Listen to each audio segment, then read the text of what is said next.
Good morning students. Today we are about to study the first chapter of class 8 chemistry, that is matter. Chapter, as I mentioned, it is matter. So we all have studied matter from our junior classes, that is from 6 and 7. Now first coming to the definition, what is a matter? Matter is anything which occupies space, has mass and can be perceived by our senses. This means that we can touch, we can feel, we can see. All those substances will be termed as matter. Now matter is further classified into three portions. That is, first one will be your solid, second one will be liquid, and third one will be gas.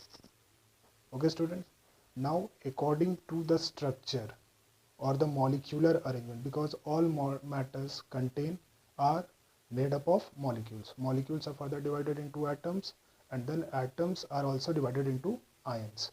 So we'll be coming to the structure of first thing, that is solid. So in solid, what happens if we take a cross section of any substance, we'll be seeing that the molecules are very tightly packed with each other inside the matter. So this will be the shape of the matter. Another thing which we are seeing here is that the molecules do not possess enough space to move around in the substance. So the distance or the space between two molecules, as we will be studying, the distance between two molecules is known as intermolecular space. Okay student, so distance between two molecules will be known as intermolecular space, and the force which is acting between the two molecules will be known as intermolecular force of attraction. So again the same structure will be seen for liquid. In liquid, what happens? The space between the molecule is more as compared to solid. So we can draw the structure like this, because there is enough space as compared to the solids one. Now very easily you can see here, if we are going to the examples of solid, we can say lot of here stone, solid, then you will be taking your book or copy, they are in solid state, or the marker which I am using, this is also in solid state. That means this particular things are having a particular shape. You can see the shape. Now it is not easily breakable also. I cannot break this very easily. Another thing, wherever I'll be keeping this will be occupying space. So hope this is clear to you all. Now coming to the last structure, that is of gas. In gases, what happens? The molecules are very far apart from each other.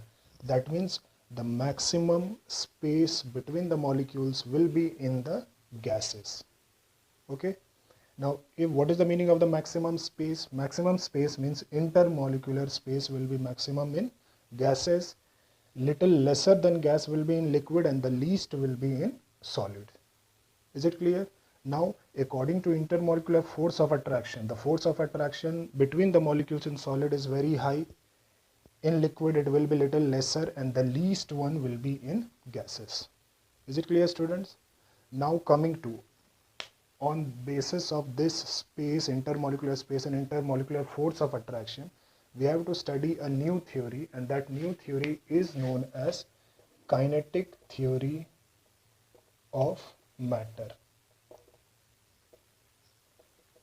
We can see that kinetic theory of matter will be understanding this by the use of one formula, that is, we all know that kinetic energy is equal to half mass into velocity squared.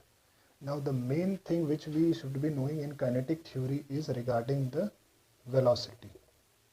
Now from where does this velocity will be coming?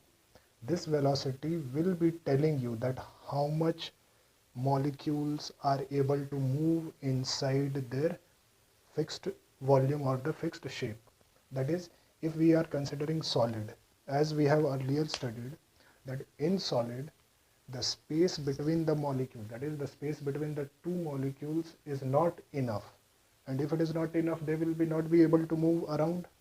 So what they do, they just vibrate in their own position. Now coming to liquid. In liquid there are space between the molecules, and due to this space what happens, there will be a free movement in the liquid molecules. The maximum movement which will be taking place will be in gases. So from here only, if movement between, or we can make a relation, that is if intermolecular space is maximum, their kinetic energy will be high. So students, just now we have seen that in solids the space between the molecules are very less, in liquid it is a greater one, and the highest or the greatest will be in gases. Now from here we will be deriving the relation between intermolecular space and kinetic energy. Now see here, as it is written, intermolecular space, that is IS stands for intermolecular space and KE stands for kinetic energy. So if intermolecular space increases, then kinetic energy will be also increasing, because if the space is more, the molecules are free to move anywhere, and if they are free to move anywhere, that means they will be having lot of space to collide with each other. Is it clear? Now see here, next point is, if intermolecular space decreases, their kinetic energy also decreases, and this example or this